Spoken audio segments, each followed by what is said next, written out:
Most finance advice starts with complicated words. Roth IRA, ETFs, compound growth, contribution limits. But the first real money move can be explained in one sentence. Buy your future before your lifestyle buys your paycheck. A Roth IRA is a retirement account you fund with money you already paid taxes on. The powerful part is what happens later. If you follow the rules, the growth can come out tax-free in retirement. In a normal investment account, gains can create taxes. In a Roth IRA, qualified withdrawals can be tax-free. Same investment idea, different tax wrapper. That wrapper is the whole point. Marcus does not have rich parents, a finance degree, or a perfect budget. He has a paycheck, a phone, and enough discipline to move a small amount before the month gets noisy. If he invests $100 a month, that is not flashy. It will not impress anybody at dinner. But quiet money repeated for years can become louder than one big lucky break. At a 7% average annual return, $100 a month for 30 years can grow to around $120,000. The deposits are only $36,000. The rest is time and growth. That is why investing early matters. The money you put in is important, but the years you give it are even more important. Here is where people get confused. A Roth IRA is not automatically invested. It is the account. You still have to choose what goes inside it. Opening the account and leaving the cash uninvested is like buying a gym membership and never walking inside. The account is just the door. For a beginner, Marcus does not need to pick random stocks. He can start by learning broad index funds or ETFs that hold hundreds or thousands of companies at once. Instead of betting his future on one company, a broad market fund spreads the bet across the economy. It is boring on purpose. The goal is not to feel like a trader.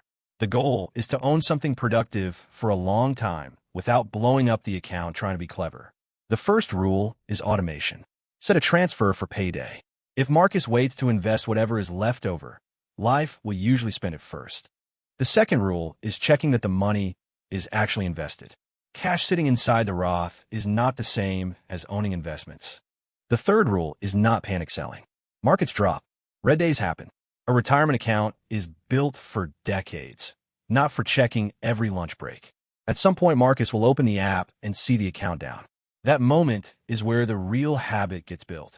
Long-term investing feels easy until the screen turns red. A market drop does not mean the plan failed. It means the plan is entering one of the normal rough parts. The mistake is turning a temporary drop into a permanent loss.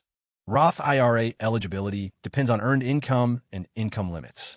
That means Marcus should check the current year rules before contributing, especially as his income changes. The yearly limit can change over time. So the habit is not memorizing one number forever. The habit is checking the current limit each year and contributing what fits his budget. Putting in too much or contributing when you are not eligible can create tax headaches.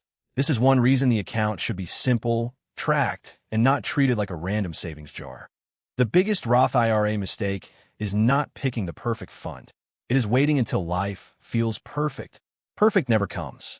Rent changes. Jobs change. Cars break. The habit has to start small. Someone who starts with small monthly investments in their 20s can beat someone who waits and invests more later. Time is the part nobody can buy back.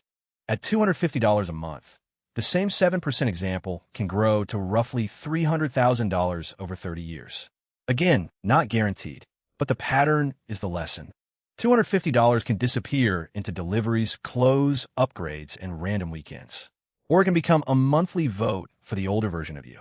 If the number feels intimidating, start with 1% of take-home pay. Then raise it later. A small system you actually follow beats a perfect system you avoid. Every raise creates a choice. Let lifestyle absorb all of it, or move a slice into the Roth before it becomes normal spending. Most money traps are about money leaving without permission. This is the opposite.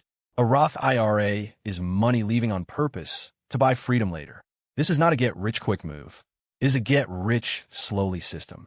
That sounds less exciting, which is exactly why most people ignore it. Marcus tracks 3 things: how much he contributed, whether the money is invested, and whether the automatic transfer is still running. He does not obsess over daily price moves. He does not chase viral stock tips. He does not rebuild the plan every time a creator says the market is doomed. The setup can be simple. Pick a provider. Open the Roth IRA. Set a payday transfer. Choose a broad investment. Turn on automatic investing if available. Nobody sees the transfer. Nobody claps when he buys an index fund. But months later, Marcus has something most people do not have: a system working in the background. The first $1,000 matters because it proves the habit.